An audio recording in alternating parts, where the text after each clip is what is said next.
It's the joints, then the hair begins to go, then the eyes begin to give way. But, you know, my wife and I have a 2-year-old son, Trey, now. So, something still works, thank God. All right, enough of that. Okay.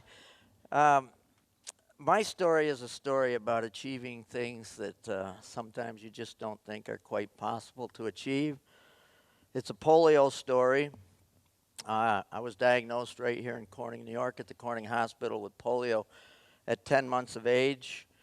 I was taken to the Ithaca Reconstruction Home up in Ithaca, New York. That was my home for the next 11 months of my life. My mom related a story to me when they first got there on the first day that she went in to see the doctor with my dad. And she said to the doctor, "Doctor, if my son can only walk." The doctor looked at her and said, "No, Mrs. Clark, if your son can only learn to use his brain, think for himself." Took me a lot of years, but that doctor was dead on. It took me a lot of years to realize that.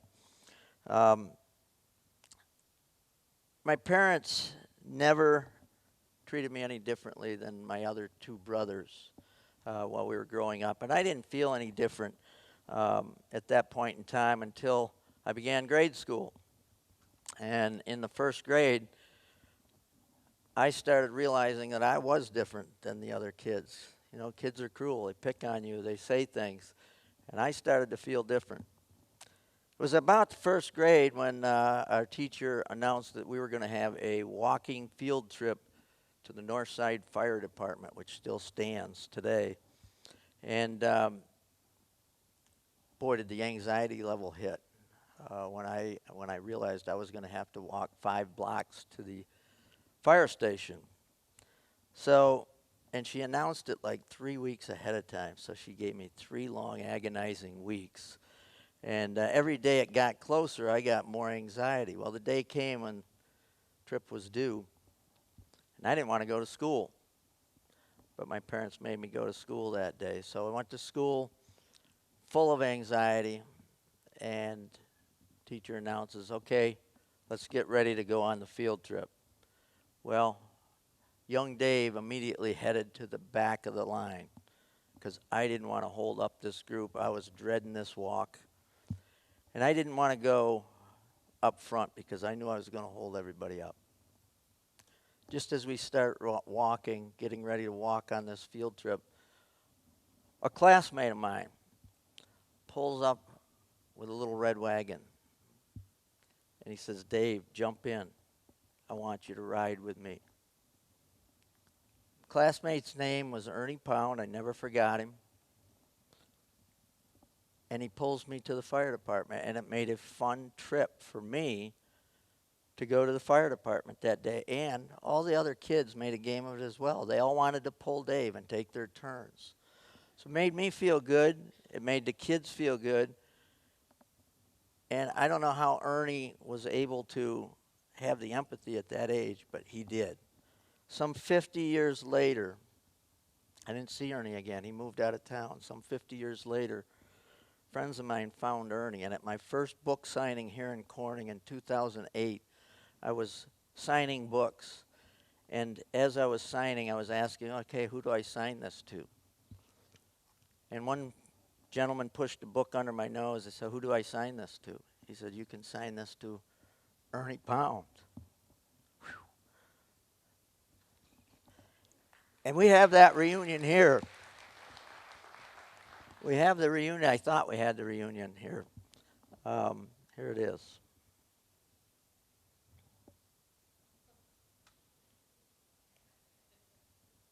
How are you, buddy? Hey, how are you? You know you're in there. I heard. Where are you now? I'm in Odessa. You're in Odessa. This is a surprise. You knew he was coming, didn't you? He did. You knew he was coming. He's quite a guy, that is. You found him. I can't believe it. Thank you very much. Say have a picture.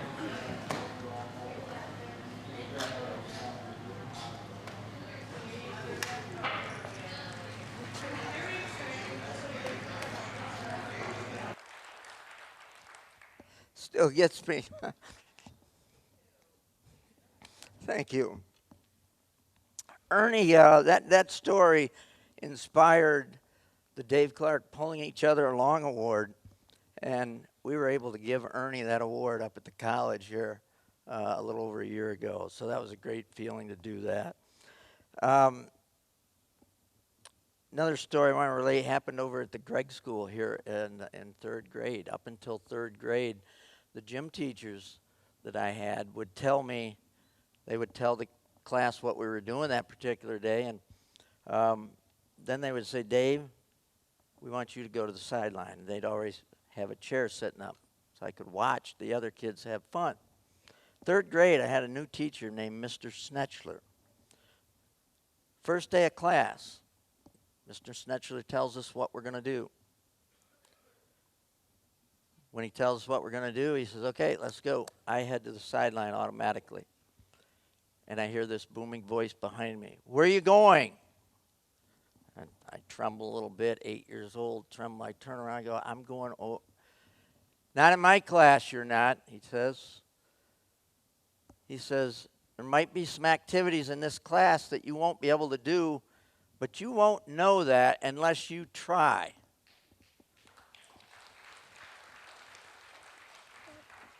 He changed my life. The activity that day was climbing the ropes to the ceiling. Well, I got in line, and as I got closer to my turn, I kept, that old anxiety feeling crept back in. And I got up there, my turn, and I looked up, and I said, there is no way in hell. And I put one hand over the other, started pulling. Couldn't use my feet as the, quote, normal kids could to kind of hold yourself in place. Kept pulling.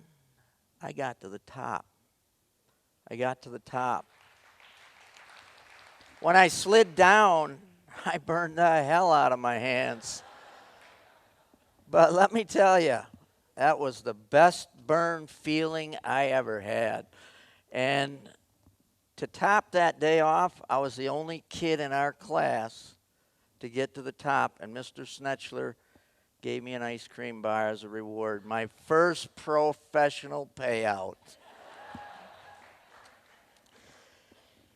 Another quick story, my dad, who I hope is here today. My dad and I played catch every day in our driveway, stone driveway, every day. He'd find time to come home and play catch with me. We were playing catch. He's throwing me pop-ups. I misjudged one, hit me right in the head, knocked me down. I'm a snow angel in the stones. I got a little blood on my elbows. He comes down. I think he's going to pat me and say, okay, we'll try it again tomorrow. He picked me up, patted me on the butt, and he said, Dave, let's try that again. That stuck with me. You get knocked down, you get back up, and you try it again. That story has stuck with me for my life, and I thank my dad for that. I had the greatest parents in the world, by the way. And I grew up in the greatest city in the world for where I grew up. Still my home. I'm still here. I began to dream at that point. I might want to play professional baseball if I can get that far. And I discovered that there's two types of dreamers. There's dreamers that dream, and there's dreamers that dream and do. You got to be the latter to get anywhere. You got to dream and you got to do. And you got to be willing to prepare for the opportunity that comes along, but may never come along. But you got to be willing to put that time in to prepare for any opportunity that does come along. I did. I worked out 6 days a week, 4 hours a day. I ran 5 miles a day with these crutches. They were only 13-minute miles, but I ran 5 miles a day with these crutches to get ready for something that may never come. An opportunity may never come. Fortunately for me, a scout named Art Gaines of the Pittsburgh Pirates organization gave me a shot. I parlayed that shot into a 10-year career as a professional pitcher using a knuckleball. I was a knuckleball specialist. And ended up blowing my arm out as I went across the pond and played Major League Baseball in the Swedish Major Leagues. But when one door closes, usually another one is opened up for me. So I blew my arm out, didn't know what I was going to do. Opportunity came up to buy the Indianapolis Clowns baseball club that I had played for in the mid-'70s. I bought it because I reinvented myself as a first baseman and came back and played 5 more years as a first baseman for the Indianapolis Clowns. I had to buy the team because that's the only way I was going to be able to play. So in 1988, I got hit with post-polio, which is the reason I use the scooter today when I have to. And that pretty much closed my career as an active player. I went into coaching and have done a lot of things in the game and still in the game today.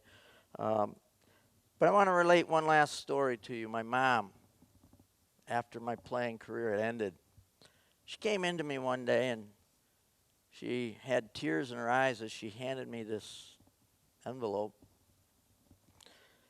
And she explained to me that when I first had aspirations to go play professional baseball and that the Pittsburgh Pirates were going to give me an opportunity, that she had written a letter to the scout, Mr. Art Gaines, back in 1971. She had written him a letter asking him to please let me down easy, that it was my dream to play professional baseball, but she knew that the odds were probably against that, and to let me down easy. She had the return letter sent to our neighbors, so I wouldn't get it.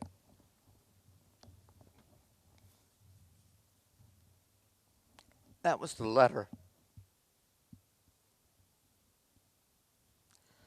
And with tears in her eyes, she said, "How could I have ever doubted you?" So I had the best parents in the world. And they let me accomplish what I did. They and my brothers. I want to leave you with one last thought. As soon as I regain my composure, get a passion. Whatever that passion is, get a passion, work hard, and give it all you got, because there's not one dream in this world that's impossible to achieve. Thank you for having me here today.